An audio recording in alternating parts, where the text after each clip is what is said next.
Hall is uploading your assessment results onto your drive. So just bear with us for a couple minutes, okay, everyone? I've emailed it to most of them. I'm just uploading it there as well. And Mufid and Dilban, I got your personality dimensions. Okay. So I'm going to be uploading those. I'm going to be emailing them to you as well. Okay. Here Thank she you. is. Here is Omalar. Perfect. Holly? Yep. He's here if you want Yep, to. I see her. Give me 1 second.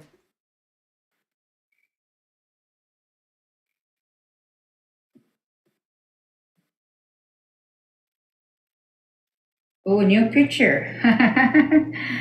Good morning, Omalara.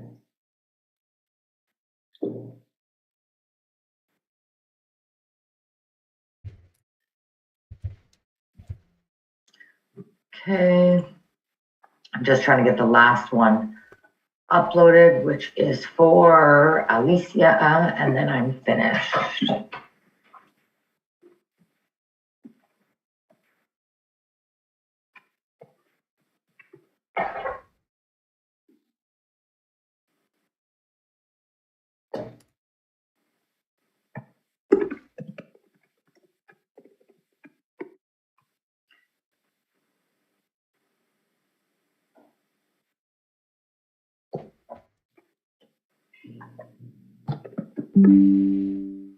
Okay. So just to check in, all of you, I've uploaded your assessments to your folders into the completed assignment folder. But Dilban and Mufid, I'm going to email you your personality dimensions directly, just so that you can review them. If you have any questions, please reach out. I'm happy to go over them.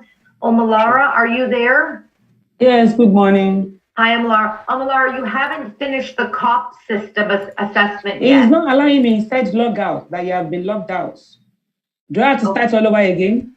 No, it should save it. So you have to re-log in. So you and I will not be able to meet today.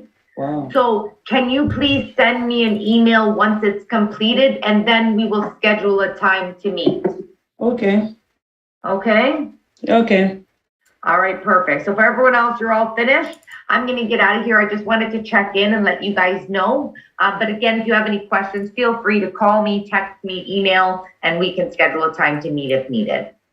Okay. Thank you. Okay. Okay. All right, Lorna, have a great day. Everyone else have a wonderful Monday, and I will talk to you soon. Thanks, All Holly. right. Bye. Bye-bye. Bye. Okay, no one is on camera today.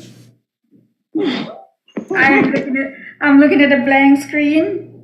Yeah, my camera sometime works, sometime don't. So I don't know what's happening. Oh, that's all right. Oh, there you are. Hello. Thanks for the assignment. I got it. Thank you. All right. Thank you. Good morning. Good morning. Alrighty, so I hope you guys had a great weekend. It was beautiful on Saturday. Hope you got out to enjoy some of the sunshine before it disappears. Yeah. Yeah, I know. It's I think the fall is coming in full force right now. Going to start getting a bit cool. So for those of us, this is our first winter here. Yes. It's going to start getting cool in September, October. You need a jacket. All right. And definitely in December, you need a really thick coat. Wow. And a hat and boots and scarves and mitts. So make sure you make a list of all the things you need to get. Don't get caught going out and go, oh my gosh, it's really cold. Because it does get cold here, if you haven't been here for winter. Alrighty, so I just want to chat with you. I know you've done your COP system and your PD, personality dimension. How was that, and how did you enjoy it? It changed the perspective. Like it actually opened the eye a little bit. Like which one we had to focus more on. It opens up your eyes to like which path we had to be focused more on. Like which is our strength. Yeah, something like that. Good. That's great. So you know which areas now you can actually spend more time. Yeah. Good. Is also did it touch on your career path? Yeah, Or was like it's really because yeah, now they had listed the careers as well, so I can get an idea. Okay, this is the path is better for me than yeah. based on your personality, right? Nice. I'm so happy. What was your color, Tilban? Orange. I didn't get the result for that one yet. Orange. Orange. Okay. So orange, I believe, is social. You're a very social person. No. You're asking the COP system. Yeah. So I got no, the no, business. personality didn't. No, the personality didn't mention I what didn't color. get that one yet. Oh, you didn't get that your result as yet. Okay, so you can log in when you get a chance and have a look. Oh, I think she just sent me. Okay, let me check. Okay. Your personal profile info.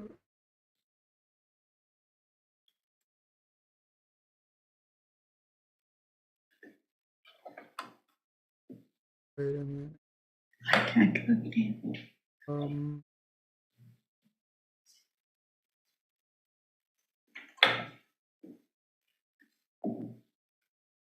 Can everyone check their result on their personality dimension? See what we're just going to chat about the colors in a bit. Oh, we had to look at the score, the final score, the which one higher? The result. Oh yeah, I got the green one more. Oh, you got green. Okay. What does that mean? Green means that you're a numbers person. You're more into the accounting, like to analyze. Okay. And figure things out on your own. Very into analyzing, doing a lot of figures, kind of a serious guy. Is that who you are? Green? Okay, so that's what I think it is. Okay, did anyone else check? Thanks for sharing, Tilban. Alicia, did you check your result on your personality dimension? Yes, I'm looking for it now. I can't remember which color it was. Oh, okay. Already. Anyone else can tell me their colors? I ended up being mostly blue. Oh, blue. Okay. Did it define what blue is, Ash? Give me a second. I'm just pulling up the results again so I can read what it actually said about it. Okay.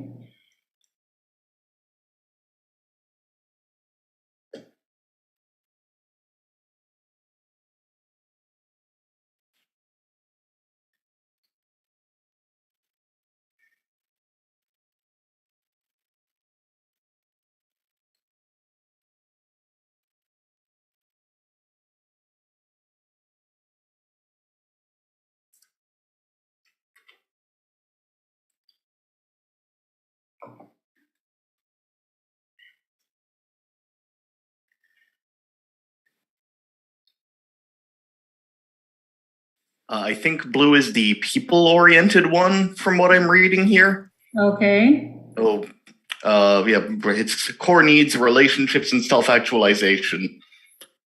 Alrighty. Okay. Nice. Nice. You're blue. Thank you, Ash. So you're blue. And Omalara, what are you? What color are you? I think I'm blue, but I've not seen the results. But from what I did, I think it was blue. Blue. Okay. So you're like Ash, people oriented. Okay. And Mufid, what's your color? My one is orange, social person. A social person. Yep. And Alicia?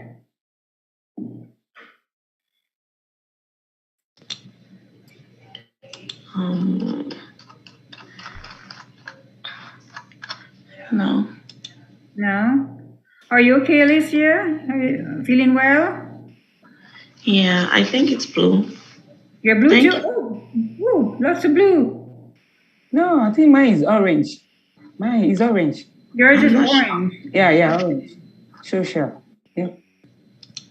No one got yellow? No. honest.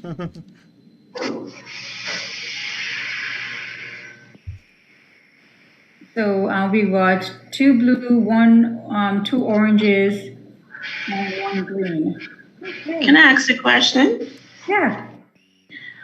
Which document do I look at for it? It says assessment result. I've not gotten mine yet, but Is it personality dimension? On the personality Profile. dimension, yeah. So she would have put it in the same file, wouldn't she? I haven't looked at your files as yet to see where she put it. Oh. Well, I think it's gold then, because it Is says it gold? it shows me gold, then blue, then green, and then orange. Oh, but you need to be just one or One. There's a score. I don't know that. It shows them all in order. So yeah, if yellow or gold is the one that it starts with, then that's your top one. okay, that's your top. You're gold or yellow? You call it yellow. Now I'm not organized. Yeah. You're not organized. Okay. Yeah. It's okay though. You know what? It's good to know your personality. It's good to know who you are, where your strength lies, and some of your weaknesses. It's really good. Did you enjoy the workshop, everyone? Yes. Nice. Yeah. Okay. Alrighty. So, oh, there you are. Hello. Hello. No mask today? No, I have it. We have to wear it. It's mandatory here. Oh, it's mandatory in there. Okay. All right. So let us start. Let's get back to our lesson plan here. Today we are going to talk about listening skills. Active listening, passive listening, and all the different types of listening. And that's all we have for today. But before we get into that, I just wanted to touch on the assignment I gave out on Tuesday. It was assignment to identify transferable skills. You remember that one? It was the handout number 8 from the last assignment. Could you please bring it up?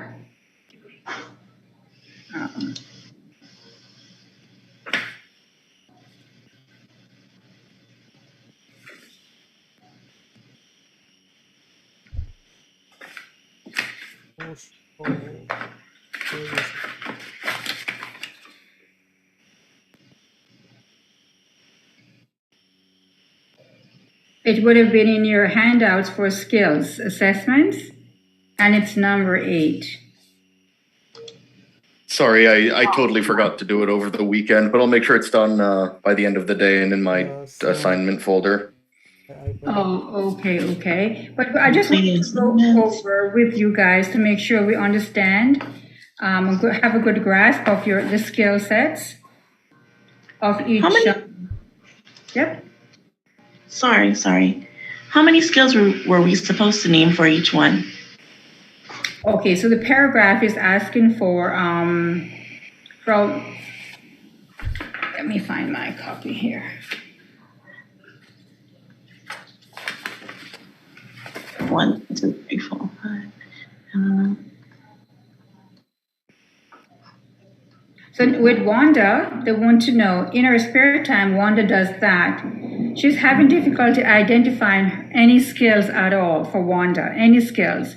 Could be soft skills, transferable skills, or hard skills, or if you want to combine the transferable and the soft into interpersonal, that's fine with me. So for her, we want to identify the skills that she can, move on to another position in. So I just want to work one-on-one with, not one-on-one, I want to work with the group. So see what you have come up with for Wanda, the waitress. Okay. I only have 5 skills. Is that okay? Yep. Okay. What are her skills? What do you got there, Alicia? I have communication, math, computer literacy, nurturing, and time management.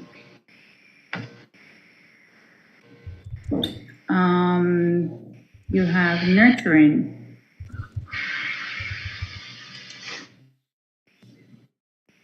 Okay, because of the seniors' home. Yeah. Time management because of.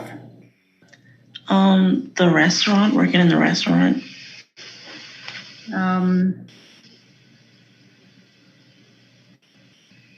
And the course that she takes, I guess.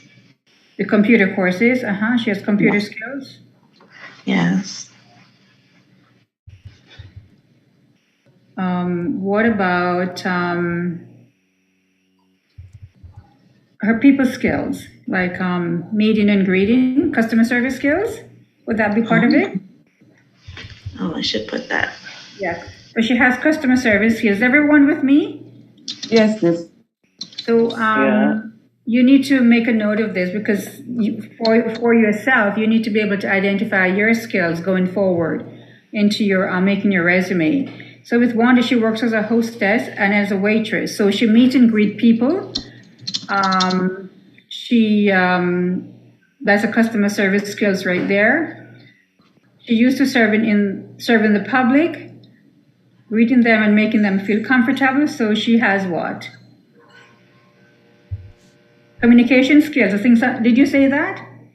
Yes. Communication skills right there. Everyone, are you there with me? Yeah. Yes. So she order items. So what would that be? She order items for the restaurant. So what type of skill is that? Purchasing.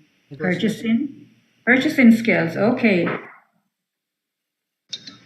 You could put purchasing skills there. Okay. In her spare time, she has computer course. She takes several computer courses. She has computer skills right there. And she volunteer her time at the seniors' home.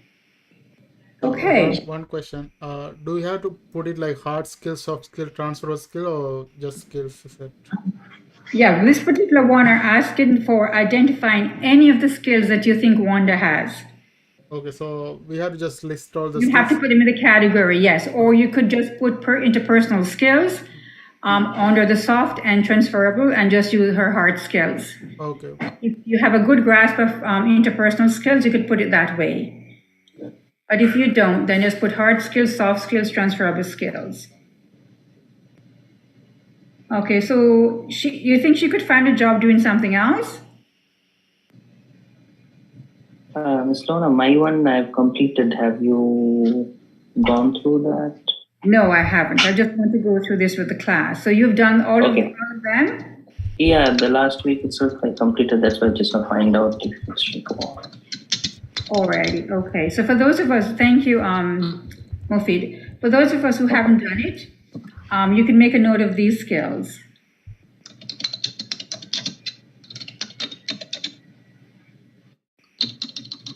Hello, did you see mine? Yes, I saw yours. I was able to look at yours. Thank you. Okay, so let's go on to Trina, the teacher. We are just looking for transferable skills for Trina. So what are her transferable skills? Bilingual teacher. Bilingual, right. Bilingual customer service. Translator. Right, very good.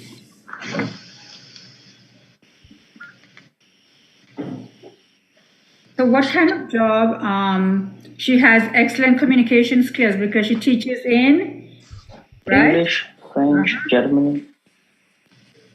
She's bilingual. She has great communication skills. Does she work with children? Yeah.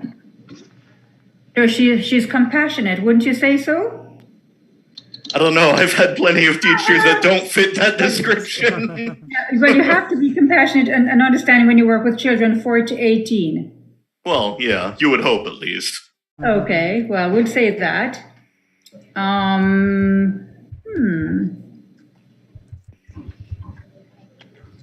What are the jobs she may be able to get? She's new to Canada, so she has to go back to school to get her teaching degree. What can she do in the meantime? You can do customer service. Can work for a lawyer, or for a translator. as a Translator. translator. Yeah. Mhm. Or she can work for a daycare. Okay. Okay, so one of the things that a lot of teachers, when they come here and they need to get their certification here, they do what they call a drop-in Assistant teachers. teacher. Assistant teacher, that's the word. That's exactly what they do. They cannot teach, but they can teach under the guidance of a teacher. Yeah, So this in would college be, that would university be they offer our yeah, that would be your ideal job, is an assistant teacher. And we'll do the last one, which is Theo. So Theo has is a long distance driver over 10 years.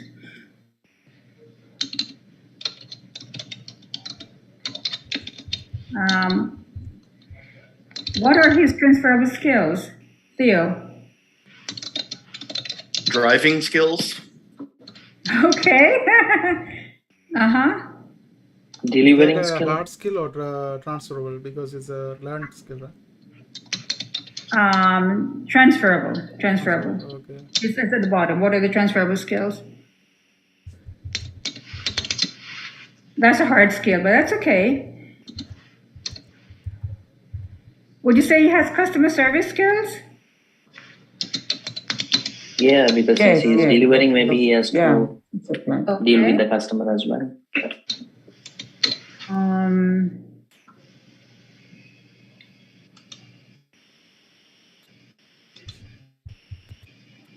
Okay, so they're just looking for the transfer. And what kind of job you think he could try to get into, looking at his past He job? can be a light vehicle driver. He can work for Amazon delivery. Delivery person? Yeah, Uber, anything. Uber driver? Yes. he can use Uber. Yeah, Okay. Would you any think- light vehicle driver. Okay, just all driving. All the positions you guys give me are drivers. Drivers. Yeah, he's having that experience mostly. Okay, would you think that Leah might be good as an A clerical clerk. logistic manager supervisor? The fact that he knows about Computer and distribution and all of that? yeah. We can consider. Okay, I'm considering for logistic manager. Okay. So this is the gist, and I would say you guys have gotten it, right? How to identify the transferable skills. That's what this is all about, is how do you identify your transferable skills by looking at what you have done. And I guess the only person who hasn't done this would be Ash. Am I correct? Yeah, but I just kind of filled it out as we went now, so it's in the it's in my completed as well now. Oh, wonderful. Thanks, Ash. Alrighty. And did you guys complete, thank you for sharing on that one. Did you guys complete the job search manual number 5? It says analyzing what, never done this before. This is your skill inventory. Yes. Which number is that? I did that. Job search. Man. Yeah. Dream job? No, job search Job manual search manual. number 5. Search manual. All right. Okay, Yeah. okay, I got it. Yeah, this also I completed actually. This one was completed as well. Okay, and you identify the top 10 at the very bottom. We all have to get the top 10, your personal strength. Yeah, completed. Completed. Okay, great. Anyone else didn't do it or haven't done it, really? I started it, but I haven't completed it. Okay, so can you please complete that for me, Alicia? Anyone else didn't do it? Ash, have you done this one as well? Yeah, I forgot to put it in my actual completed folder, but I'm just moving it now. But otherwise, it's actually done. Perfect, thank you. Tilban, how about you? Is this done? Yeah, I did it. Okay, good. Good stuff. Thank you. We shall move on to listening skills. How do you guys feel about listening skills? Do you have open mind? Are you ready to listen? Active listener. Okay.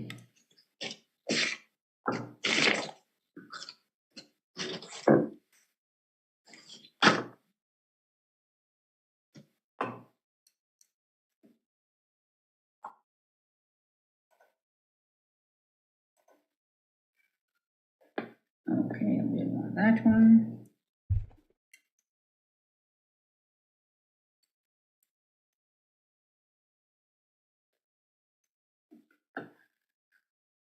One second here.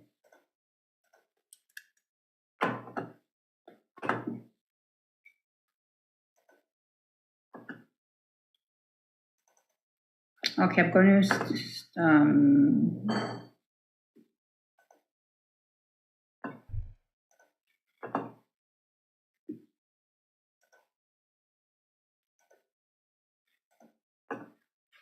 okay. I would like each person to take one and read it for me, one question or a paragraph here. Number one. Omalar, I'll start with you. Could you read the first? It's a warm-up. This is a warm-up exercise, by the way, so I need you to listen as we read along, and then we will get into the, I'll ask you a question and I need you to answer me, okay? So each person will take a question and we will move on from there. So, ready to listen? Yes. Okay, so now, Omalar, can you read that for me? All right. So, if a flight from New Zealand to Antarctica crashes in the ocean at the exact midway point between the two, where will it be unidentified survivor be buried? So A, New Zealand, B, Antarctica, C, their home country, D, none of the above. Okay, so what do you think, Omalar? Where would they be buried?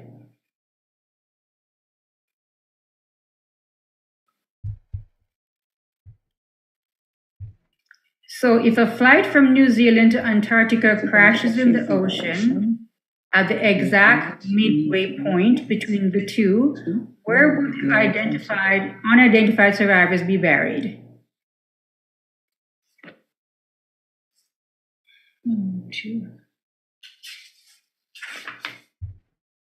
Okay, that's all right. Alicia, where do you think they'd be buried? Thanks for trying, Omalar.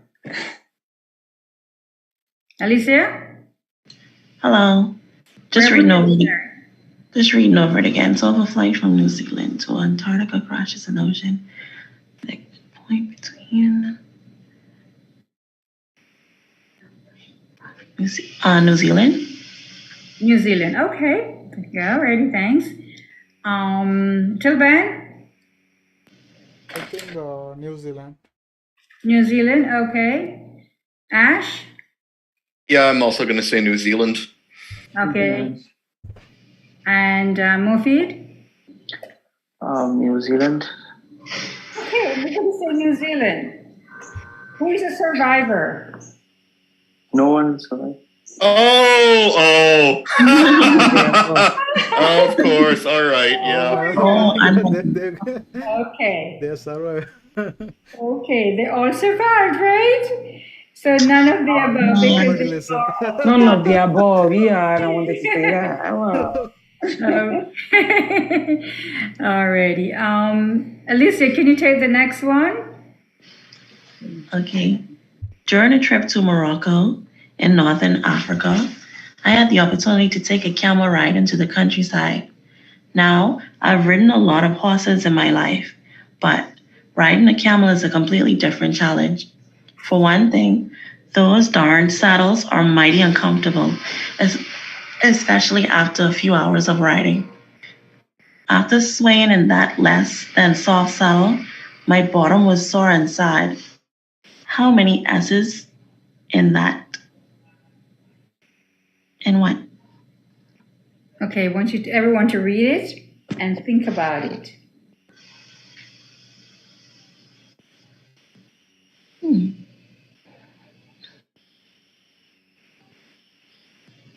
And I want you to think outside the box.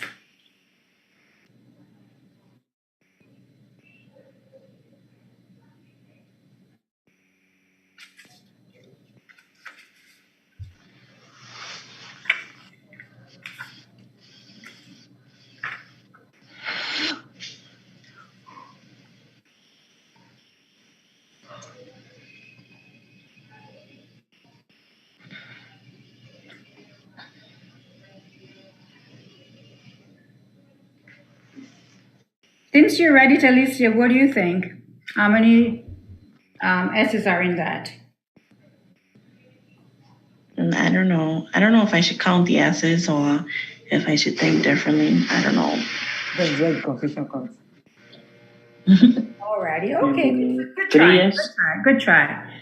Dilbert? Yes, like I don't quite get it. Like I don't know what does that even mean. I'm trying to figure out a way, but nothing clicking to me. Nothing clicking. Alrighty, good. Mofid? Maybe 3 Yes. 3 S's, okay. Omalara? I'm thinking to count the S's, maybe 3. The Aussies, the 3, okay. Alrighty. And Ash, what do you? Sadus. There are no S's. That's it. There are no S's in the word that. Oh, I get it. Fun, right? Lots of fun. Yeah. Yeah, lots of fun. Now we're getting it, right? So actually, I should be reading this to you, and you should be, but it's hard for me to just listen and get the answer, so I put it on the screen. Alrighty, so let's do the last one, which is Tilban. Okay, you are driving a bus. You go east 12 miles and turn south and go 2 miles and take on 9 passengers. Then you turn west and go 3 miles and left of 4 passengers. How old is the bus driver? Oh. How old is the bus driver, guys? Wow. Yeah, no. Oh. I guess my age. My age. Very good answer. You are driving the bus. So whatever your age is, Oh, your wow. age. You are driving the bus. Oh my This is gosh. super. You really have to, Daily, right? daily you bring same like this 3-4 questions, Alona. It's good. Huh? Daily you bring 3-4 questions like this. Daily brain for you guys? Yeah. Okay, we can do You're not that. really We can using do that. anything. Get you. Wake you up, right? Wake you up. It's been a long weekend. Yeah, so this back is on Monday. interesting, you know. Yep, you are driving the bus because we don't know who's driving the bus, right? So you are the driver. So whatever your age is, that's how old the driver is. Wow. Wow. Okay, so I'm going to say I'm having a little bit of issue with my throat. So you're going to see me sipping some tea, okay? All right. Okay. No problem. Please excuse it because I just have to keep it hydrated. I thought I was going to be able to make the class this morning. I'm going, oh no. It's not COVID. Thank goodness. Thank goodness. Alrighty, so we are going, that was fun, and I'll try to do each one every morning to do something like this. I'll just have to do a little bit of research. So let us go into our PowerPoint presentation now, and I'm going to take you through that.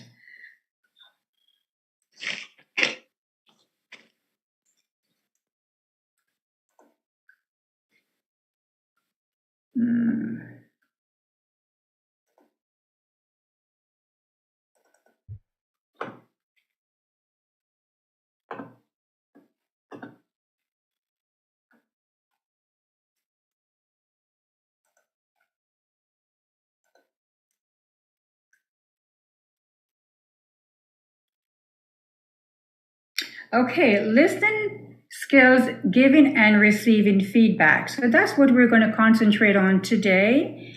And following the presentation, I'll go through a couple of the handouts I gave you, and we do have a couple of exercises to do afterwards.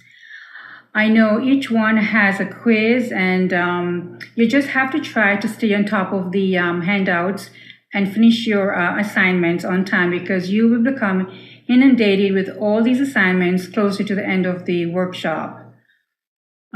Is that good advice? Yeah. Can you see my screen? Yes. Not yet. Yeah. Not yet. Not yet. Not yet? Oh, Oh, okay. How about now? Loading. Yes. Oh, it's slow today. Yep, now I can see it. Okay. Yeah, you know what? I had to move where I used to, work and go. Yeah, I'm in my living room, by the way, my dining room. So I had to move location. That maybe the internet is a little bit slower up here. Okay, this person say, every person in this life has something to teach me.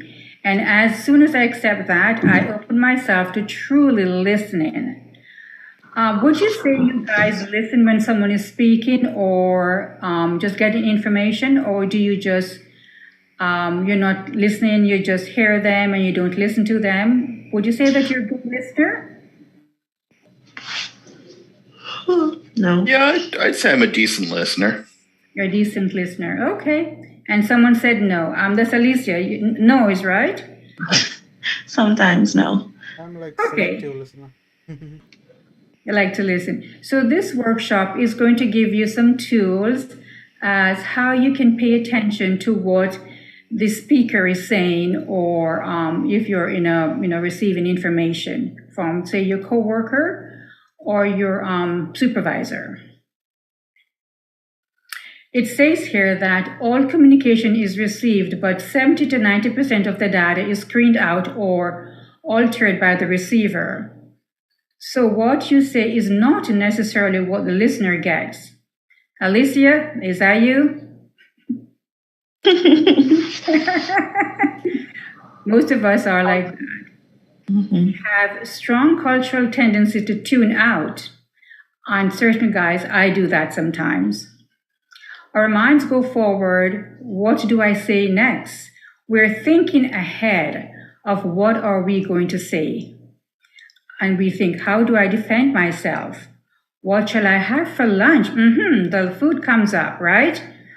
So today you're with me. I'm sure you're not going to be listening to everything I say. You're probably thinking about other things. And that's okay, as long as you get the main message. What did I turn off the car lights? What did I get an email back from who knows who, right? So we're always thinking of other things other than listen to what the person has to say. It says here that, I guess a survey was taken. Rates of speaking, listening. We listen to 1,000 to 12,000 words a minute. We speak 300 words a minute. So our mind wanders. You agree? Do you guys, your mind wanders? You're in this class. Are you thinking about something else? Oh, sure, yeah. Of course. It's natural. We're human. And so you don't get everything. But as long as you get the main point, that's all matters. Okay? That's all that matters. Okay, so let's go on to the next slide. So good listening is very crucial to an effective communication and career success. Studies have shown, however, that only 10% of us listen properly. Most of us don't know how to listen intelligently, systematically, or purposely. So I'm going to give you some tools that you can use in your everyday life for your personal and your professional lives as we go through this workshop. Okay.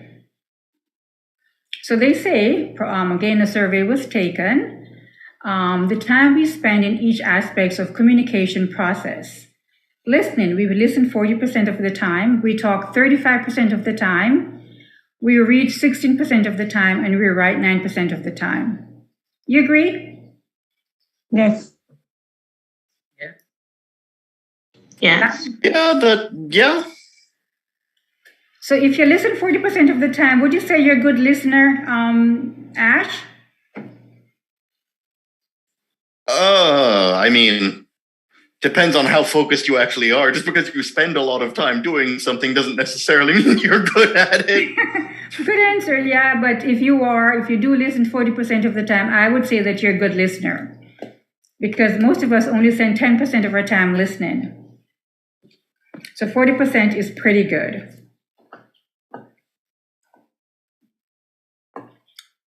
It is important, it is very important, everyone, to listen.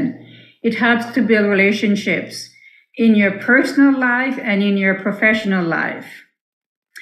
Have you ever, you're listening to someone and your mind is wandering and the person say, do you hear what I'm saying? Do you get it? And you go, oh, what was that again? Has it ever happened to you? Yes. Yes, a lot. Your mind is far away. Yeah, you weren't paying attention. Good listening skills, you can solve problems because you listen to the problem and you can react, you can answer it and assist. Ensure understanding of what you're hearing.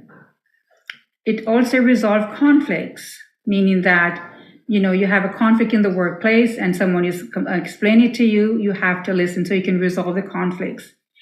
It also improves accuracy at work. Effective listening means fewer errors and less time wasted. Would you agree with that?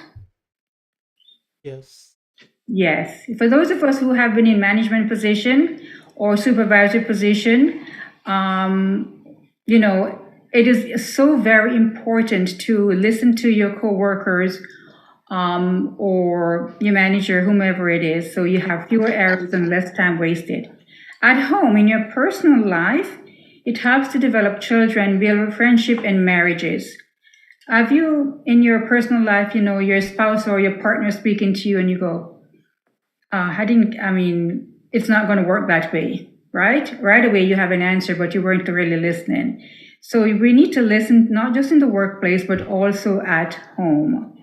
Listen to your children, especially if you have young children, because this is the time you need to put time aside to listen to and hear what they have to say. And then you can reply. Nowadays, kids are going to school and lots of things are happening in school, and you need to be the nurturing person. You need to be that person that they can come to and say, Mom or Dad or whomever, this is what is going on. What should I do? Right? But if you don't listen, then that's when the kids start to go to their friends and families and start to develop maybe bad habits. So as parents or whomever you may be in that child's life, you need to listen to them, spend time and listen to them.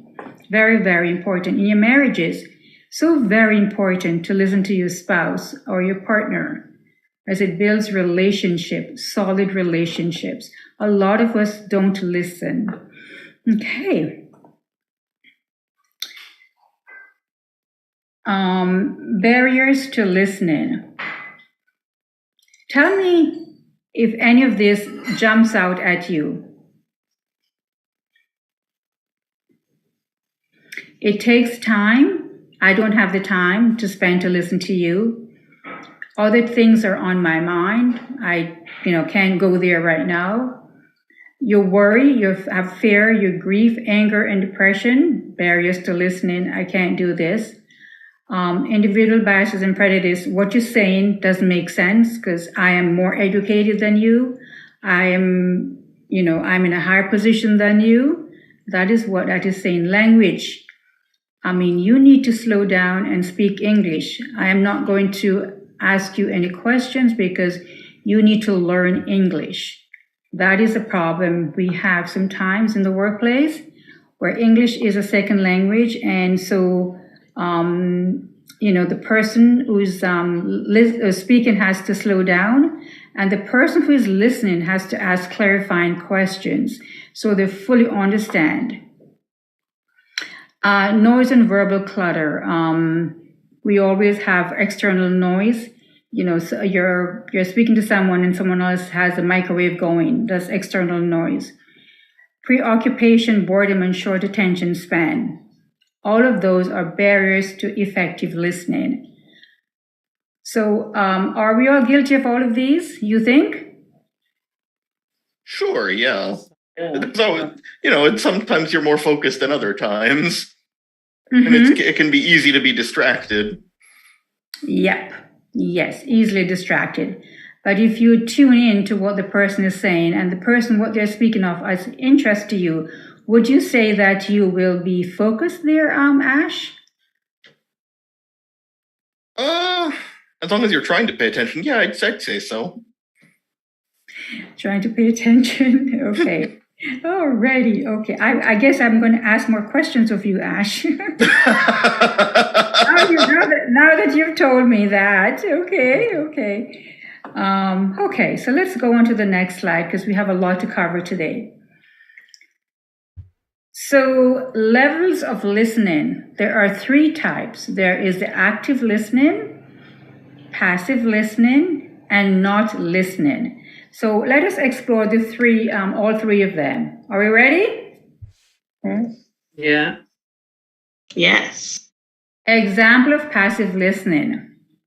They might be thinking about work, the grocery store, or something else. For example, if you're in a meeting at work and someone is talking, but you are not really paying attention because you're thinking about the list of things you need to get done, you are practicing passive listening.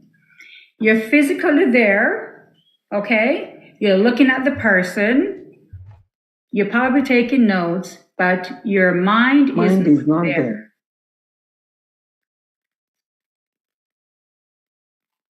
Okay? Are we guilty of this? Absolutely. Yes. We are. I mean, it happens in this workshop many times. I'll ask you a question and go, oh, what were you saying? What is it? Okay, so try to minimize this, passive listening. We're all guilty of this one.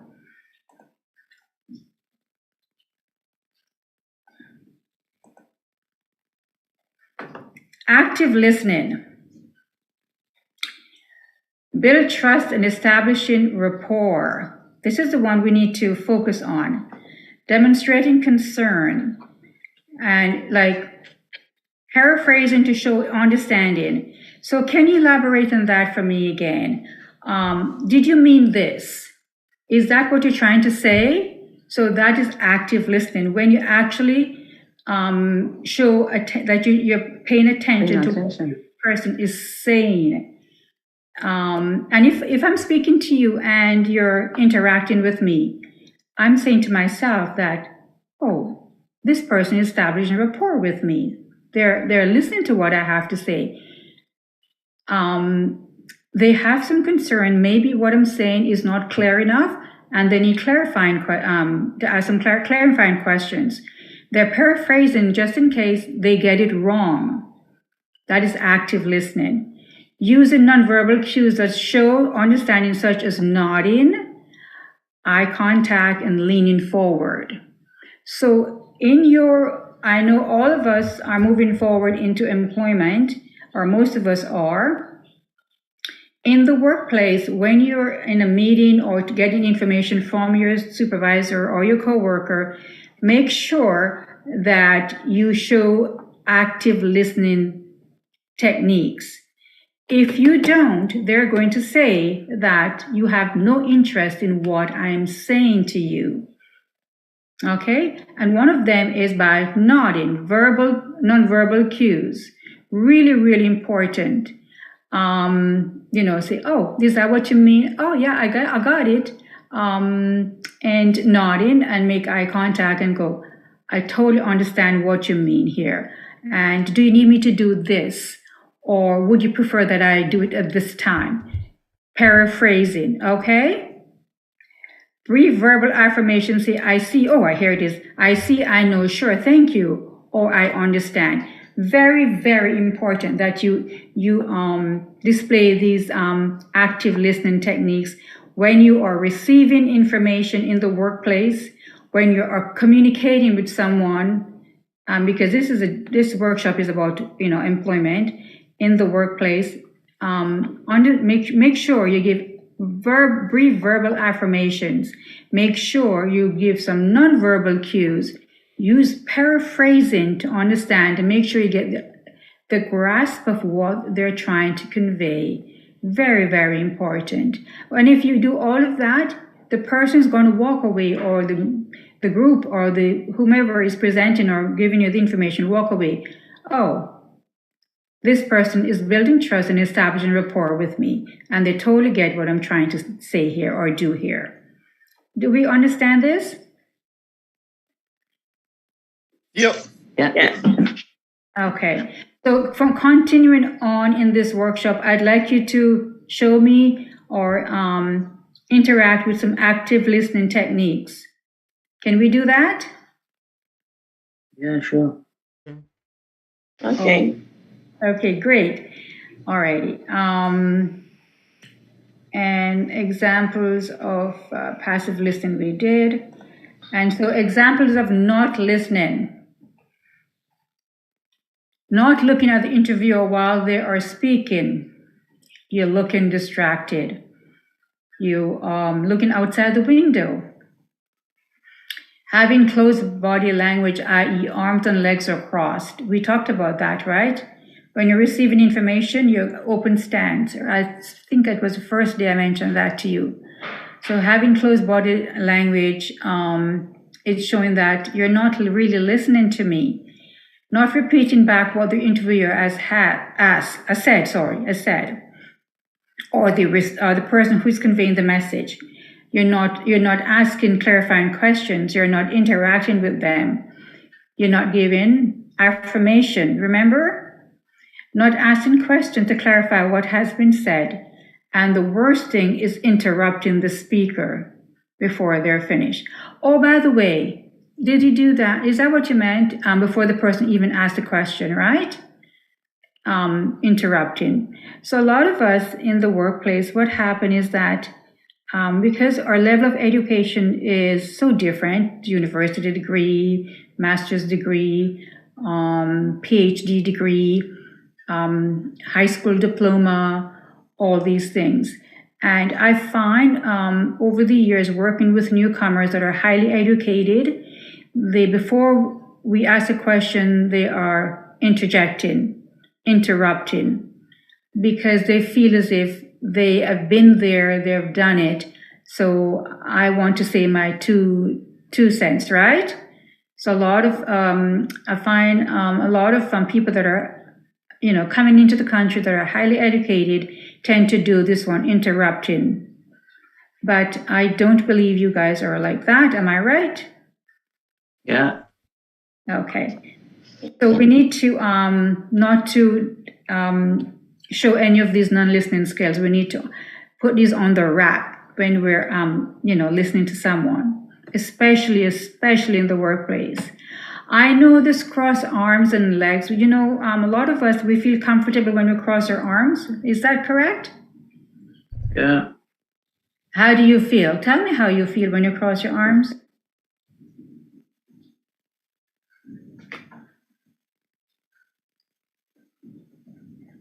It's like relaxed. It makes you relaxed? Okay. Chilban, how do you feel when you cross your arms? Secure. Secured?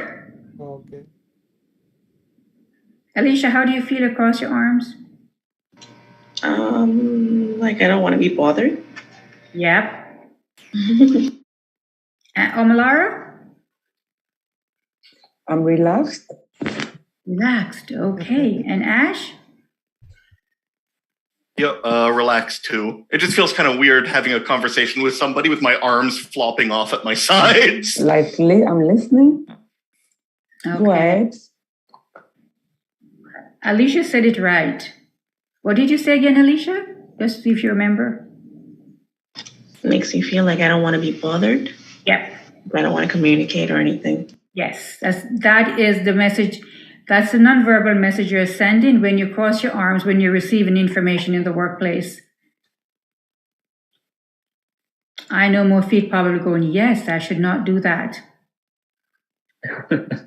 I know. So never cross your arms. You'd give an open stance, which is your arms at your side, or, you can put your fingers together like so and have them hanging down. If you don't want to have your arms at your side, Ash. You put your fingers together and you can listen, make eye contact, but never ever cross your arms. When we go in an interview and the interviewer is speaking to us. Do you cross your legs? No. Okay. Ash, do you cross your legs? You've No. been in interviews, right? What? Sorry, you cut out there. You've been in interviews here, right? I have. Yeah, I have. I don't tend to, no. No. Although usually it's sitting at a table, so if the interviewer is taking the time to stare down at my legs, I mean, it's a bit of an odd situation in and of itself. Okay, so you brought up a really good point, Ash. We can cross our ankles, and that's fine. But if your guy's crossing his legs, would his legs be on top of his knee? Oh, I see. You mean that kind of crossing. Yeah, absolutely don't do that in an interview. Okay. And ladies, we don't do that, right? No. No. You can cross your ankles. That's perfectly fine.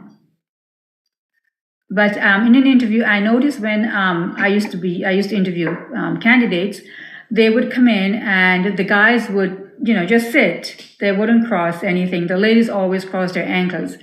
Because as in HR, you are in tune with the nonverbal messages that the person is giving off. Okay, I just want to let you know that I'm from an HR background. I don't know if you guys know that. And I've done hundreds of interviews in my lifetime. So just to let you know, that's a little bit about me. Okay. So cross arms, no. Cross legs, no. Open stands, and you can cross your fingers. You can just intertwine your fingers and put them in your lap if you're sitting down receiving information. Alrighty? Anything about this that jumps out at you that you might have done? Looking outside the window? Yeah? Yes, of course, yes. Sometimes, where was I? And I was speaking to someone, and I was the one getting the information. So I was on the opposite side of the desk. And it's like, okay, it was snowing pretty hard out there.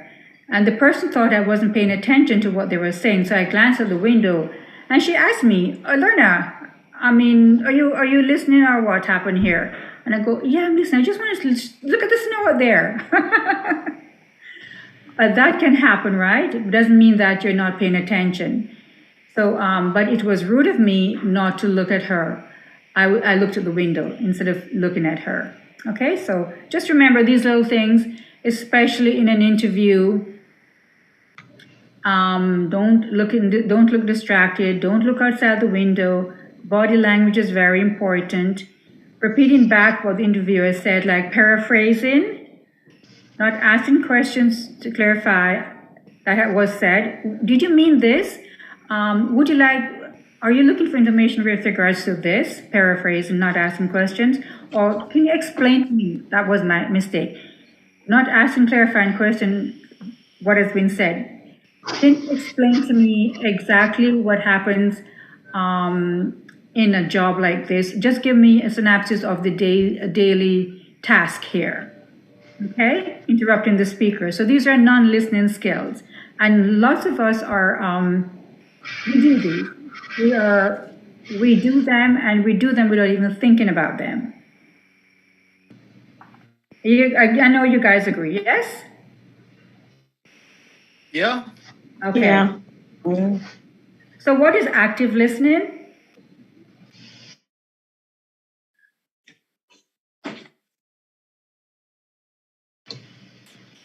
Actually paying attention and Physically and emotionally listening to the speaker. Yes. Yeah. And what is passive listening? getting distracted.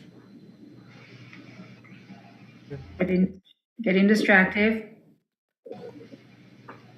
Physically we are listening, but emotionally we are thinking of something else. Yes, we're not paying attention because we're Yeah. thinking about something else. We need to get done, right? And what are some of the things you should not be doing in an interview? Looking at the Crossing windows. your legs. I mean, pretty much any kind of passive listening isn't something you should do in an interview. Right. Okay. Alrighty. So you do you understand the difference between all three? Everyone? Yeah. Yes. Yes. And I don't expect you all to be 100% at the the active listening, but we are going to work on it, right? If we don't have it. Right? Yeah. We're going to work on this. Building trust in establishing rapport, demonstrating concerns, paraphrasing to understand, using nonverbal cues to make contact, leaning forward, and affirmation by nodding, saying things like thank you or I understand. Okay, so I need you to start using some of these in the classroom starting today.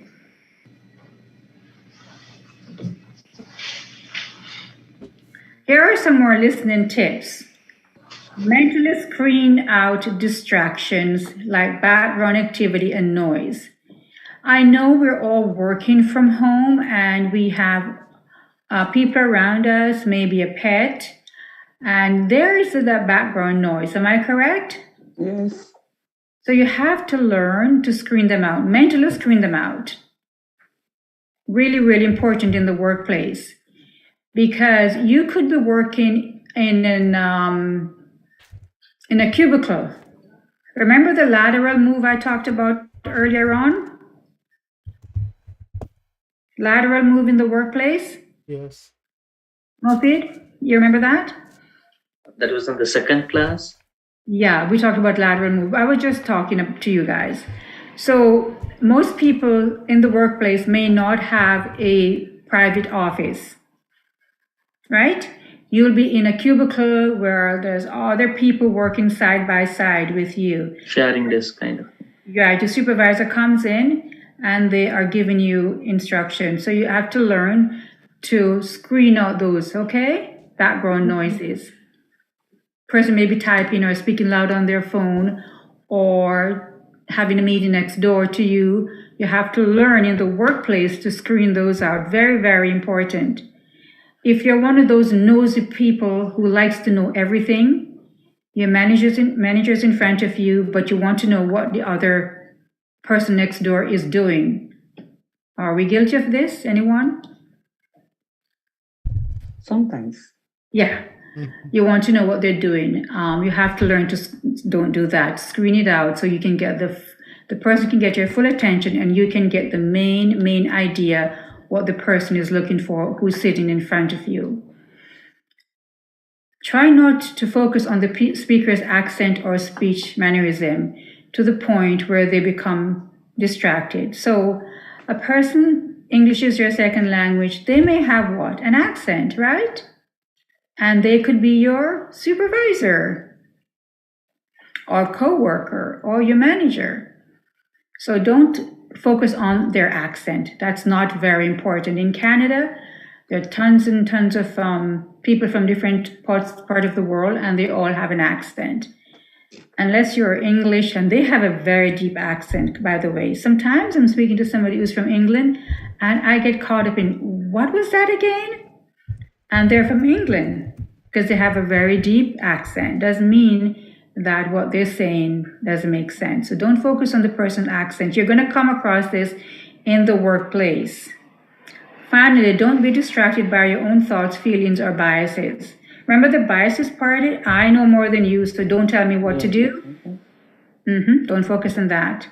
When listening for long stretches, focus on, remember, the keywords and issues. So the main idea, I would say here, the main idea. Focus on the main idea. So Lorna came to me and she wants me to complete a spreadsheet by Wednesday. She wants it this way and, I've got to get it done by Wednesday. and she needs it on her desk. Okay? And you may ask clarifying questions. So do I need to, if I came to you and said, I need a spreadsheet done by Wednesday, Mofid, and you're in the middle of other things, this is just something out of context I'm taking you. What kind of questions would you ask me? Can you repeat again, please? Say that again? Can you repeat the question again? I came to you, you have 101 things on your desk, Okay. or assignments that you need to get Okay, done. completed. I'm your supervisor, and I came to you and we're having a conversation, and I say, Mufid, I need to have this spreadsheet done by Wednesday. What are some of the questions you would ask me? If my assignment is important, then I can ask whether I can buy some time, Good. or I have to, if not, I have to, if this is important, then I have to give priority to this particular work and complete it. Correct. You said it right. Okay. So perfectly right. You're going to ask, with regards to the other assignments that I have to do, should I leave them or put them aside for now and concentrate on this? Or do I need to finish up anything that you need ahead of time? So you're going to ask, so I have all these other assignments. Do you need me to put them aside and concentrate on this? Right? Correct? Hello? Yeah. Yes. Yes. Okay. Remember, this is a little bit out of what I'm saying here, but when listening for long stretches, focus on the main idea, the keywords and issues. That was just to let you think outside the box what I just said. It's nothing to do with the listening. It's just confirming, confirmation. That's what I'm looking for. When dealing with difficult people, spend more time listening than speaking. Do you agree with this one? Yes. Yeah. Yes. You're dealing with difficult. If we focus on their speech, then we can understand easily. Yes. Because if you speak while they are speaking, first of all, they're difficult in the first place, right? So would they get upset? That's right. Yeah. They'll get upset. They will get upset, yeah. You spend more time, let them say what they have to say, finish what they have to say, and then you can ask your question. When in doubt about whether to listen or speak, keep listening. I've done this many times, this one here. In the workplace, sometimes a person is speaking to me and I'm in doubt if I should say anything or just keep listening. So I just keep listening. When they finish, then I can ask my question. Okay, just keep listening if you're ever in that situation.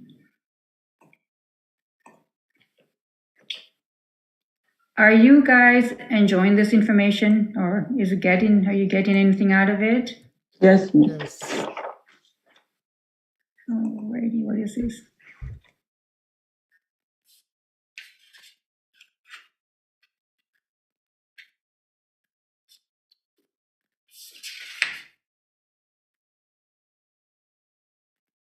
Okay, so I'm going to pause for here, and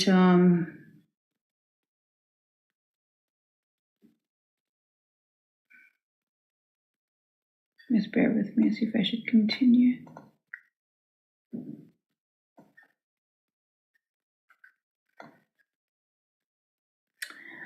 Okay, so let's go on. I'm going to finish the presentation, and then we're going to go through the handouts, and I'll work with you on the assignments, and yeah, that should take us through the day. So what is feedback? Let's talk about feedback. So feedback is the communication of perceptions, feelings, and reactions to others about the effects of their behavior or performance. Feedback provides others with descriptive information they can use to evaluate their own behavior or performance. So in the workplace, would you give feedback to your manager, coworker, supervisor? Yeah. Absolutely. Absolutely. Appreciation. Appreciation? Yes. Any such thing. Different types of feedback, which is very, very important in the workplace. Oops, sorry. Oh, here we go. Different types of feedback. Reinforcing positive feedback is communication which helps to strengthen and enhance and reinforce the behavior performance of others. That's a positive feedback. Constructive adjusting feedback. So there are 3 types, right? And that is, so when we say, let me elaborate a little bit about communication which helps to strengthen, enhance, and reinforce the behavior of others. What would you like? Communication which helps to strengthen. How would you strengthen information that you have received? You're given feedback.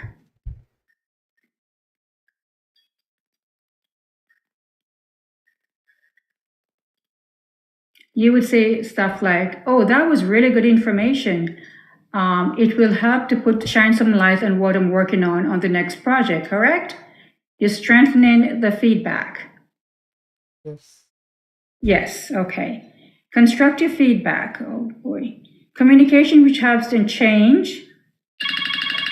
Oh, stop, it's your break time. Communication which helps to change, modify, and adjust the behavior performance of others. So constructive or adjusting feedback is when you are saying something that you don't agree with or you would like to modify what you've heard or the behavior or performance of someone else. Do you get it? Yes. So I'm going to give you a constructive feedback. And for me to do that, I'm going to take you through what we call the sandwich effect. Have you ever heard of that? No. No. Okay. No. You haven't heard of it. So this is how you give a constructive feedback or just-in feedback. When something needs to be said which is not nice, and maybe the speaker does not want to hear it, and you want to make sure that it is received in a way that the person does not feel bad, and they totally understand what you're trying to say. So on that note, we are going to take our coffee break. It is your coffee break now. Okay. And I'll come back to constructive feedback. What Okay. time we will back? 15 minutes, so 11:30? Okay. All right. Okay. Coffee break. Thank you. Okay.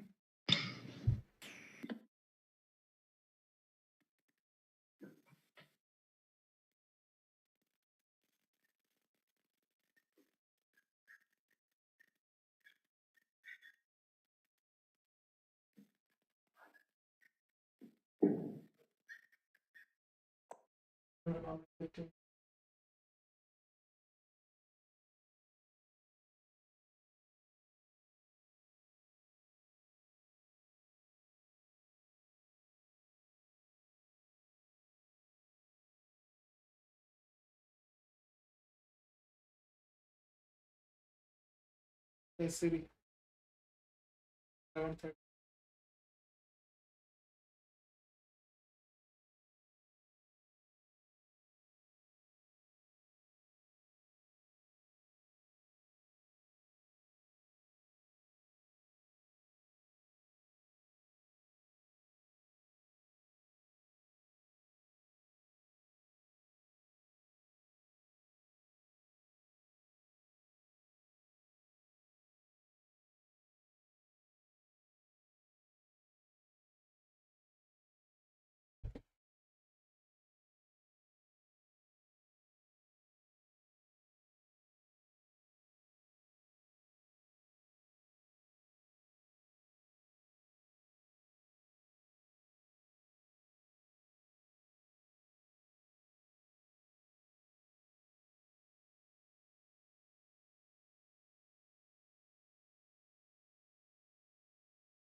Are we back? Yeah. Yes. Yep. Okay, I'm wearing a headset. You guys can hear me? Yes. Yes. Yep. Yes. Perfect. Okay. So here are some principles of giving feedback. In the workplace, no matter what position you hold, you are going to have to give feedback. You will be exposed to meetings. You'll be exposed to meeting one-on-one with your coworkers and your supervisor. So you need to understand that it is expected of every worker to give feedback in the workplace. Don't just not say anything.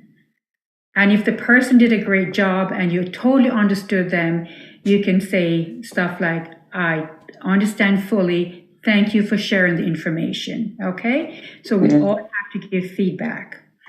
So here are some tips for you. Be sensitive to the needs and feelings of the receiver. Okay? Be sensitive. So, okay, is she or he is going to be upset if I say this. Share your feedback in a spirit of mutual respect and cooperation. There is no bias here. I am not your superior. I totally respect you and I want to cooperate with what is set out for the team.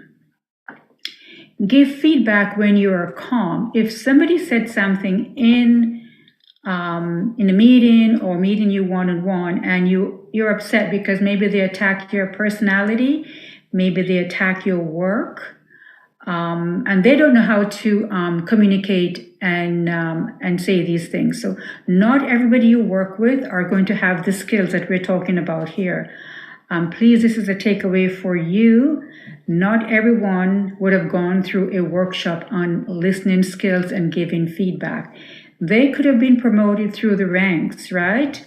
They've been there X number of years and they have pulled their weight and they got promoted, but they don't know how to speak to someone or give a person's feedback, so they may get angry. So give feedback when you are not upset, and let the receiver know you know that, and the receiver is ready to hear you. Okay. Okay. And how do you do that? Tom, thanks for sharing that information with me. Are you open to receive some feedback? Okay. Focus on behavior rather than on the person. So the person could be, as I said, got promoted through the ranks, not educated. So on the behavior rather than on the person, where the person is coming from, what position they hold. Be as specific as possible. So don't linger. Just be, oh, it was a great job, or I need to give you some constructive feedback. Be specific as possible. Phrase your observation about what is said or done, and not on your assumption about why things are said or done that way. Do you get that part? Yes.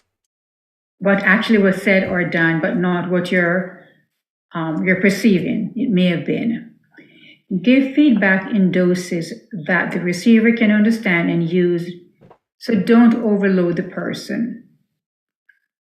Have you ever been in a situation where, even in school or in university or in college, and you're receiving information is overload?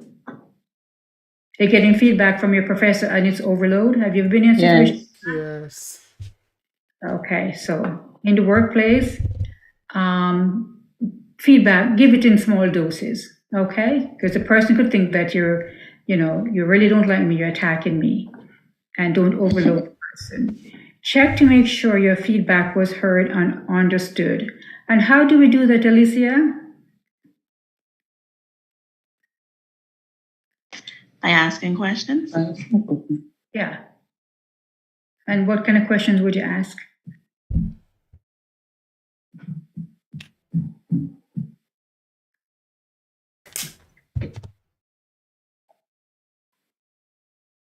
If we're giving you information, what kind of questions would you ask to make sure the person make sure the feedback was heard and understood? Feedback is when information is given to you and you're now talking back to the person. That's what it is.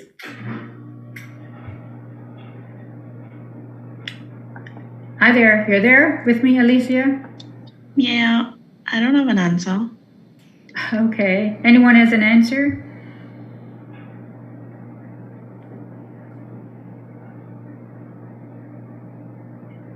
You could ask questions like, do you understand what I'm trying to say or we're trying to achieve here, right? Okay. Okay, there we go. Okay. Okay. Remember, I'm thinking in the workplace now, so you have to, know that we're talking about in the workplace. So, how to give a positive reinforcing feedback. You need to get the person's full attention. Hey, Lorna, can we meet at 2:00? I need to go over a couple of things with you. I would like to, go over the information that you gave me, okay? And let them know you're going to give them some reinforcing feedback. Lorna, when we meet, I would like to give you some reinforcing feedback, okay? So you're going to tell the person, make sure the person you get the person's full attention. State the positive behavior you observed, such as you helped the team. The information you presented today was so useful, right? Your performance was better on whatever they were presenting or passing on to you. You handled yourself well in dealing with the spreadsheet that we were asked to get done. Okay, so you're going to give what? You're going to put a positive behavior you observed about the person. Just don't come and say, Lorna, what you said was wrong. Are you guys getting me? Yes. Or what you did was totally incorrect, which you shouldn't have done it that way. It's not going to work that way. Lorna, the information you passed on to us was really helpful in meeting our goals or the company achievements, right? So you're going to give them some positive feedback when you are giving reinforcing, okay? Always. Such as, you are well prepared. Oh, here are some examples for you. You are well prepared. We met our goal. Teamwork improved. Yay. Recognize and reinforce a positive behavior. Thank you. Great job. Well done. Right? You got it? Yeah. Yes. Positivity in the beginning. Now, we're going to use the sandwich effect. So this is how we give constructive feedback in the workplace. Everyone, you say something positive to warm up the discussion, the feedback you actually want to give, and something else positive to soften the real feedback. Okay? Okay. Something positive to start the discussion, feedback you actually want to say. You're giving constructive feedback here. And a lot of people in the workplace do not like to receive constructive feedback. I can tell you this from experience. Nobody wants to get constructive feedback. They want to know what they've done is right. And the moment you say, you may want to look at it another way, guess what?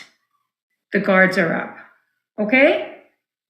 But if you come about it this way, great job in the boardroom. Wonderful. We really appreciate it. However, this is what we may want to look at, right? In the future. We could have done it this way and something else. I look forward to really working with you because you have great analytical skills. Something positive, okay, at the end. So here are some examples. Oh, here's the hamburger sandwich effect, same thing.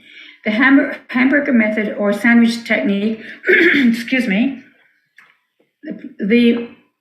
so the name, because the pieces of bread represent the positive feedback, the compliment. Mufid? You there, Mufid? Yeah. Okay, so this is how it's done here.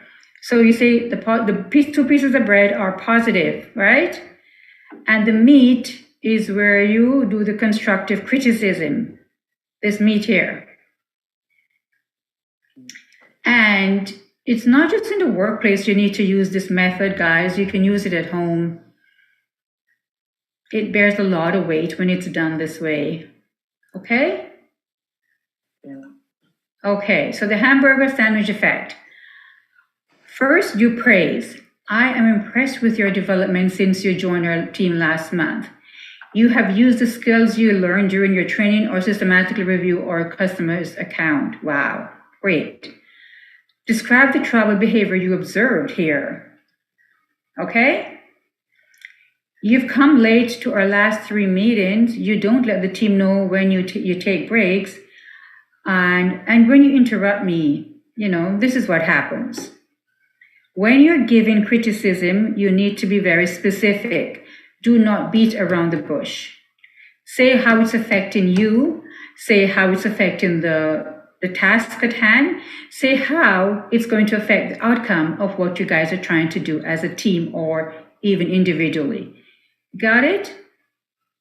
Don't start putting soft words here and, you come late to our last 3 meetings, but I understand if you have some personal issues. No, you don't want to say it that way. When you come late to the meetings, we have to wait for you, right? Am I correct? Yeah. Yeah. Yes. Do we lose time waiting for the person if they're late? Yes. Correct?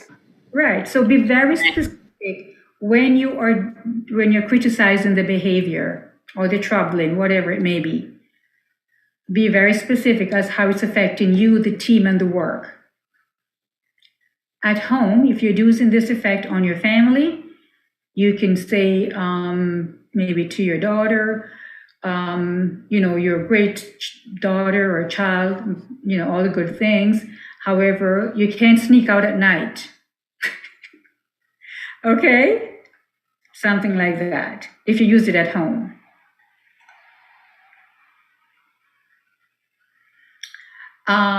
Okay, so this is exactly how the person is saying. State how you feel honestly and directly for the meat.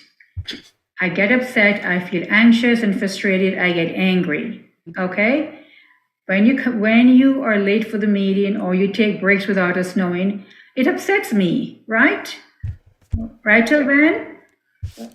Yeah. Yes. I get anxious and I'm frustrated. Okay?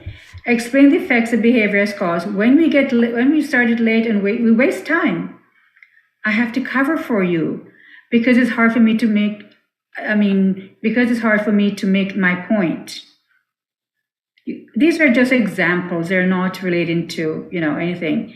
But be very direct when you are doing the meat. Okay? Criticizing the behavior. And at the end, after you've told the person exactly how you feel and how it's affecting the team or whatever it may be, you're going to praise the person again. Remember the sandwich effect, the bread represents the what? Cover the bottom. The bread represents the praise, remember? Yes. Yeah. And the meat represents the criticism. Yes. Okay. So praise. I'm glad you were able to use the skills you've learned and appreciate your hard work and persistence with our customer. Keep up the great work. Okay? So the person doesn't leave feeling horrible. The person will say, oh, by the way, at least they recognize that I have some good qualities. And she actually verbalized them, which is great. She just didn't criticize my work. She actually told me that I'm good at this and I'm good at that. However, I'm going to listen to what she has to say and I'm going to revisit maybe the spreadsheet, or maybe I'm going to make an effort to turn up to the meetings on time. I will not take breaks and just walk out. It's obstructing the team. I have to do better. Do you get it? Yes. So when you have to criticize someone's behavior, don't just do it up front, loud, no matter who they may be. just try to use the sandwich effect. It works best, especially in the workplace, Any questions about that? No. I do have one question. When is it appropriate to give positive or negative feedback to someone? For example, if you're talking about your supervisor, for example, it's generally not considered appropriate to give negative feedback, even if you do put it in a positive sense, right? Unless it's specifically asked for. Depending on the nature of the meeting, Ash, if your supervisor is giving you a task and you believe that it can be done easier another way, you can give a feedback like that. Are you talking about personally attacking the person? No. I mean, well, generally, personally attacking the person is never a good idea, period, full stop. Exactly. It doesn't matter who you're talking to at that point. So what kind of, give me an example of what you're, so we can understand. All right, well, let's say you're at a meeting. Your supervisor says, I need this done this way by now. And you chime in and say something along the lines of, okay, I think it would be better to do it this way instead. I've seen that most of the time, supervisors see that as an attack rather than a suggestion. Or it's you pushing higher than your classification. It's like, well, you're my subordinate. How dare you say you know how to do this better than I do? Of course, it all depends on the supervisor or the manager, but. And in an open meeting, in a team meeting, you could definitely say something like this. You could soften the blow and say, your idea is great. We can try this. However, I've done this kind of work before, and I believe if we did it this way, it would save us time and money. It depends on your words that you choose. If you were to tell me that as a supervisor, I would say, oh, I should look into that. Ash knows a way that we can do this faster, and it will save us money. Let us explore that. Yeah, you can try that, and it's up to the supervisor to decide to approve or not. Say that again? Like, I mean, anyone can try that, but it's up to the supervisor to decide whether to do or not. Exactly, but at least you're giving feedback because it's important, because Ash knows a way that is better. But he's not going to say that, my knowledge is more advanced than yours, or I know a better way. You can say that, I've done this before, and it worked best if we did, if we tried going this way. It will save us some time. It's just how you approach the feedback, the words you use to convey your message, really and truly, and the tone of voice that you use. Your tone is so very important in communication. Ash, are you there with me? Did you get it? Yep, I'm still here and listening. Do you agree with me or no? No, I do. I think once again it kind of boils down to the supervisors, since I've known supervisors who completely dismiss advice regardless. But yeah, as long as you have a good supervisor who actually listens, then yeah, I agree. Okay, so you've been in the situation where the supervisor is just a rotten person. Is that what it is? Not necessarily rotten, since but definitely kind of my way or the highway, or stuck in their ways. Wow. Okay. I would still give my feedback, Ash. I would still give my feedback because if you don't, then you're just there to just follow, right? And sometimes some supervisor may like it that way, but if you voice your opinion, also communication is the #1 key to promotion. Did you guys know that? Yes. Hello? Yes. Communication is the #1 key to get promoted. So staying quiet and not saying what you're thinking, and you've done this before and it worked for you, I would encourage you, just choose your words wisely and give feedback. Okay? You have to get highlighted. yes, you can write it down if you don't feel comfortable and say, you know what, Lorna, can we meet after the team meeting? You could do that if you don't feel to openly voice your opinion in front of everybody else. Can we meet after the team meeting? And I do have, some good ideas I want to share with you. You could say that. And then you give your feedback one-on-one. Because I tell you why. If you don't voice your opinion when you have something to say, you're not going to be happy working at that place. You're not going to be like, my supervisor is the God and I have to listen and I have to follow through, even though I have other ideas. Hello, everyone? Yeah, we're in. Yes. Yeah, we're still here.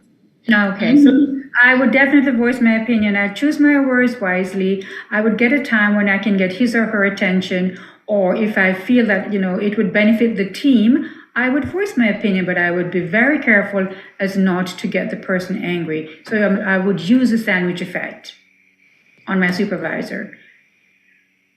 Right? I would definitely use it. Okay.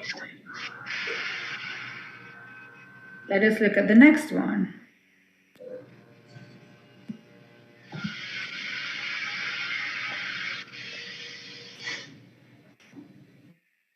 Okay, so I am the person that Ash is given the feedback to, okay? I'm Ash's supervisor. I'm the person that I think it was my way or the highway, right, Ash? Yeah, I think that's what I said. Yeah, my way or the highway, okay. So I'm receiving Ash's feedback, okay, or you are receiving someone else's feedback. This person maybe be sensitive to the needs and feeling of the giver. This person could be shy. Could be the very first time that they're giving a feedback. Be sensitive to the individual who's given the feedback. Encourages others, give you feedback and support the efforts by making it safe and comfortable. So a good supervisor, Ash, whenever they're having a meeting, and in my work, time of work, I always say, your feedback is important. I encourage you to give me feedback, even in a team meeting. And good managers and good supervisors and lead hands or whomever always ask for, so what do you guys think? What's your feedback? Okay? Be willing to listen with an open mind. Okay, so you're receiving the feedback. Don't start to think, oh my gosh, this person's attacking my personality. This person's attacking my work. Willing to listen with an open mind. Okay, so maybe I can tweak this report a little bit better to make it more to what he or she is looking for. Don't get defensive. I've done this kind of work before and it worked perfectly. What's wrong with it now? Okay? Try to be open-minded about the information that you are getting. If you don't agree, check with others to validate your feedback.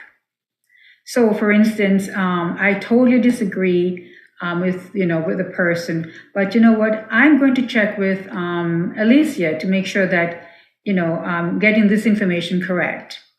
And my feedback is going to be appropriate. You can also do that. Talk to your coworkers, talk to someone else, say, what do you think about this? I'm going to say this. If you're a shy person and, and you're receiving the feedback, just check. You think the person gave me was right to say this to me? You can always check with someone else. I'm not so sure about checking, but you could, if you're the kind of person receiving the feedback and you're unsure, you could always check with other coworkers. Remember your right to decide what to do with the feedback. So I'm giving you feedback. I'm receiving the feedback. Am I going to take notes? Am I going to correct what the person said? Am I going to follow through with the feedback? Or am I going to do it my way? So you need to decide. And if you or if you receive feedback from someone else and they criticize your work and you totally did not agree with it, what would you do? Can you repeat the question again? You have done some work in the office and your supervisor is going to give you feedback on what you've done, and you don't agree with the feedback. You can listen to the feedback fully, then you can maybe, yeah, you can say that I think it's okay to do that. Yeah, I don't agree with these statements. Okay, right, absolutely. I don't agree that is going to work this way. Okay, one of the things you have to remember when you are receiving feedback and you don't agree, Tilban, is that don't say that, don't use the you word. You would like us to do this way. I don't believe, you're seeing the whole picture. You're going to go to the I word. Take on the ownership. This is how I feel. And someone else have their audio on? And you can say exactly, Tilban, remember your right to decide what to do with the feedback. Thank you so much for giving me the feedback. I appreciate that, you have thought it through and presented it to me. However, right? Then you can have a conversation. If you don't agree with the feedback, what are you going to do with that feedback? You may very well think that, oh, you know what? The feedback that I have received is really good information, and I'm going to follow through with what he or she said. Commit yourself to taking action when you're given feedback, right? So when you are, a lot of us get upset when we're getting feedback, especially in the workplace. When we're getting, they call it criticism. Is that the word, or is it, I call it constructive feedback, but a lot of people say that you are criticizing my work. Am I correct, guys? Yes. Yes. And how do we feel when we get feedback that's not in our favor? Personally attacked. Personal attack. Yes. Yeah. But remember, you have to be willing to listen with an open mind. This part here, open mind. Okay? Don't get defensive, right? Remember, you have the right to decide what to do with the feedback. You decide, and you could voice your opinion as well. Communication in the workplace is communicating with others. It's not talking to yourself, okay? If you don't think it's right, then have a conversation with that individual and let them know what your thoughts are.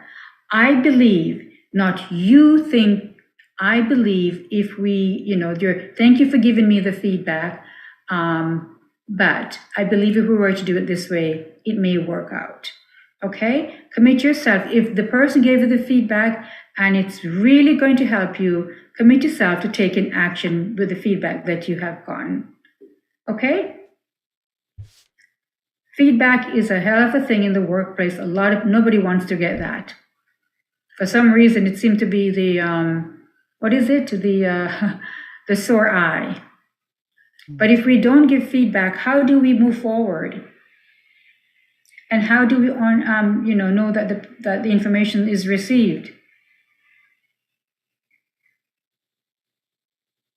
Right? So it could be a constructive feedback, which is, attacking your work or telling you something that needs to be improved. And it will happen to you when you start to work. You are going to receive constructive feedback. You are definitely going to receive them. So just go about it in this manner, right? Any questions? It's clear. It's all clear. All clear, clear as crystal.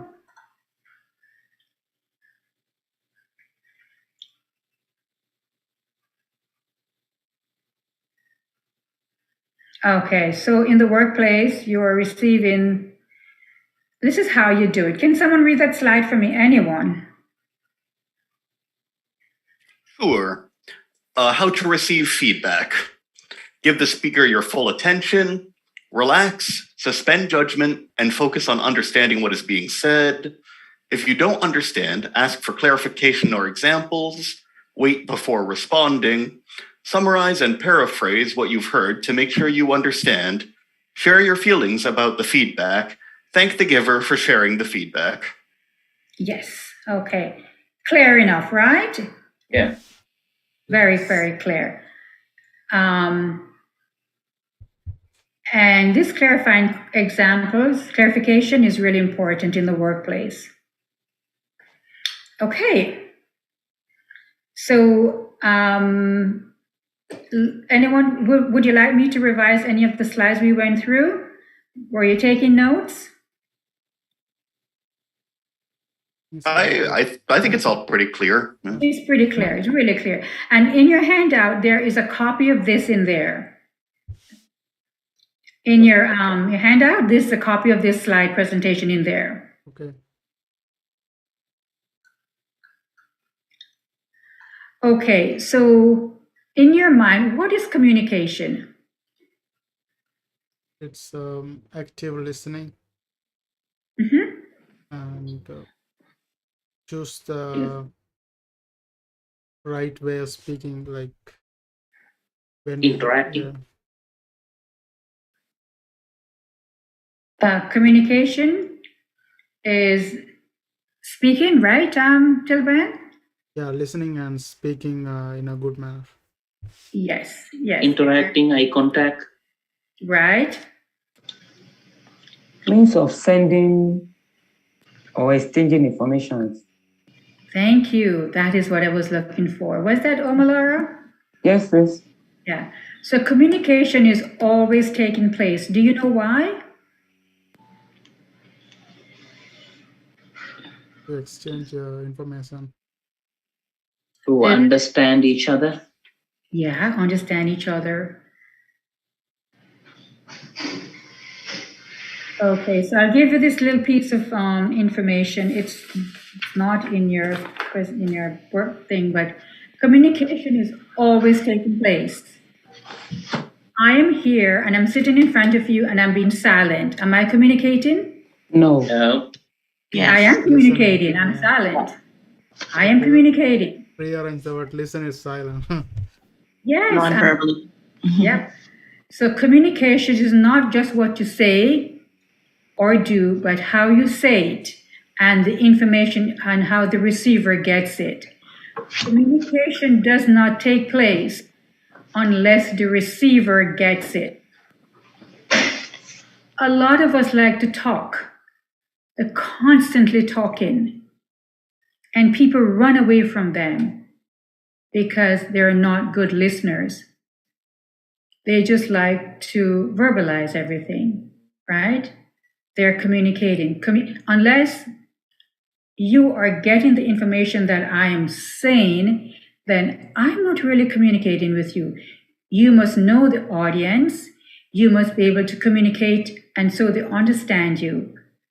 And communication is always taking place, which is verbal and non-verbal. The most effective communication in an interview process are the non-verbal cues that you give off in an interview, in a job interview.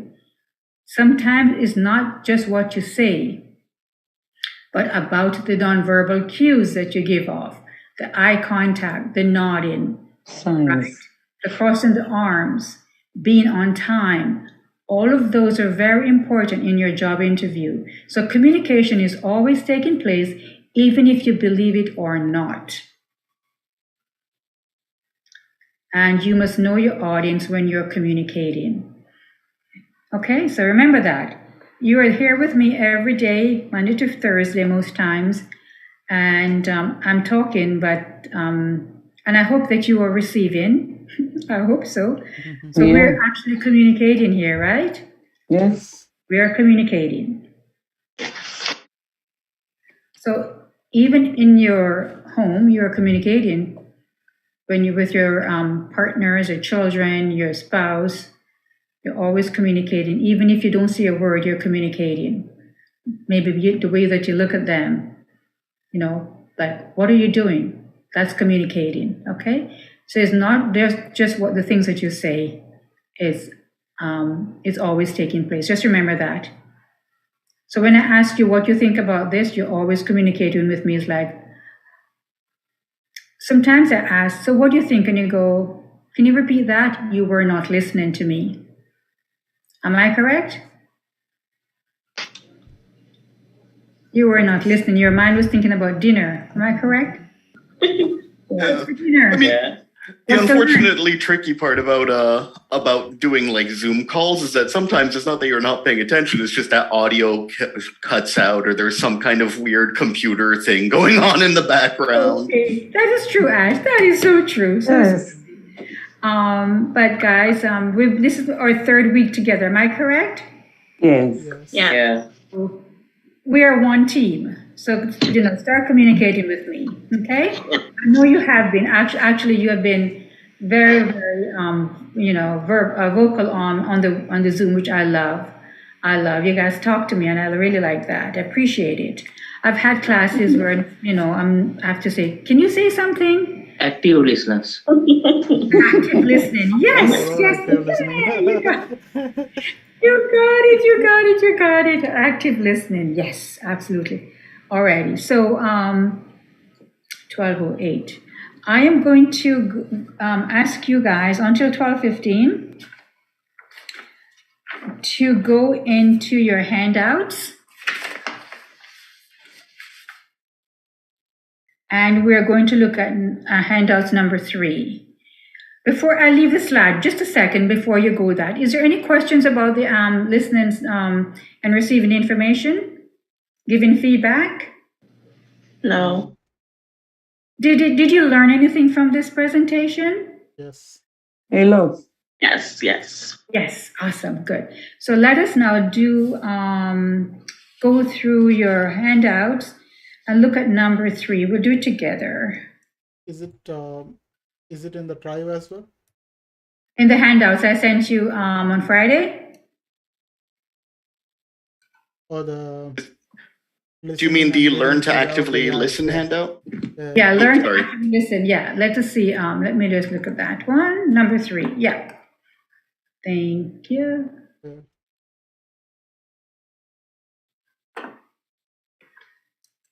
I'll give you a moment to find it. Got it.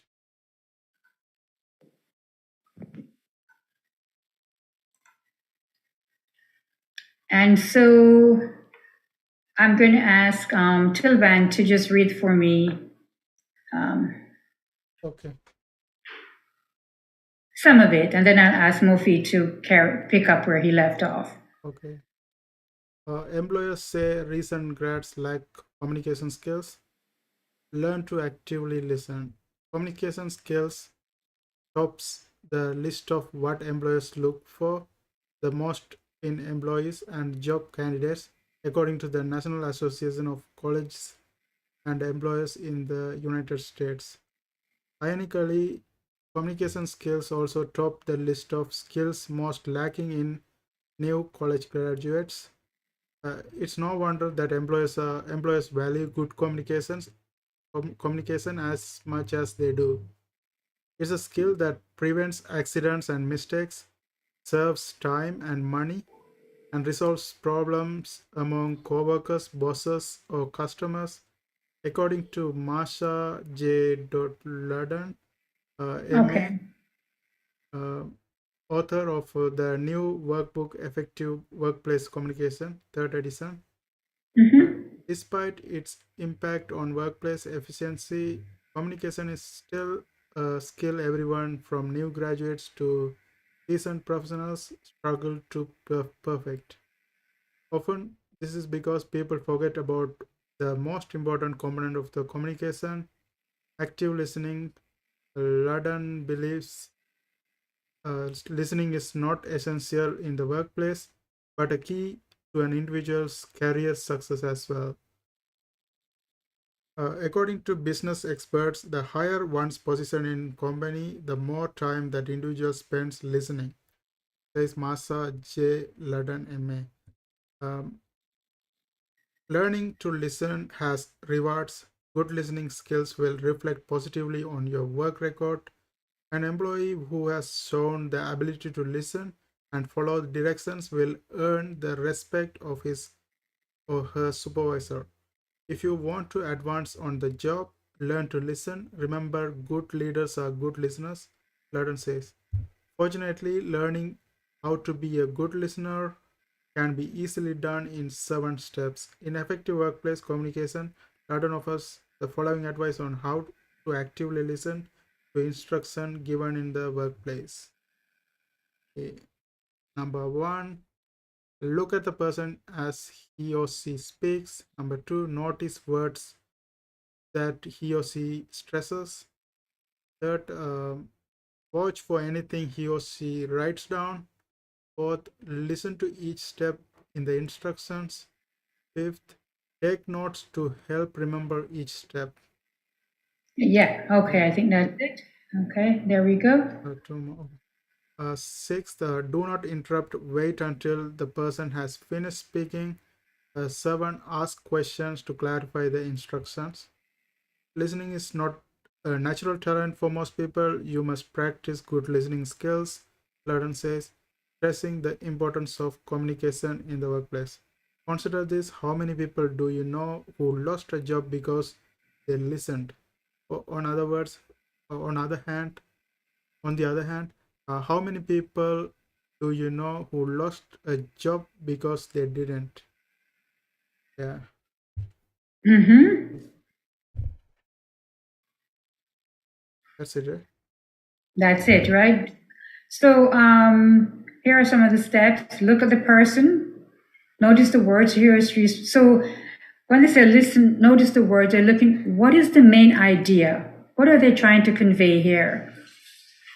A good way, and I personally have done this, in a meeting, I always take notes. You can take your laptop in there, a notebook, whatever. Sometimes things are said fast.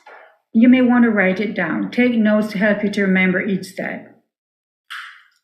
And also listen for each step. Listen to each step in the instructions. Do not interrupt. Wait until the person has finished speaking. So if you interrupt the individual, what happened to that person who's speaking? He may forget what he tried to say. Thank you very much. They forget, they lose their train of thought. They lose their train of thought and oh my gosh, where was I again? What was I saying? Because you interrupted the person. So good listeners in the workplace, it is a tool for promotion. Communication and listening skills is all into one ballpark. So you need to have good communication skills, and that involves good active listening skills.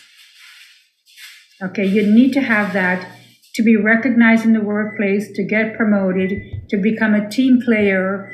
You need to show that you masters these skills, which is the active listening skills. Don't interrupt and all the good stuff. Okay, so this really speaks for itself, right? There is no clarification needed here. Anyone? No. It's really clear. It's self-explanatory.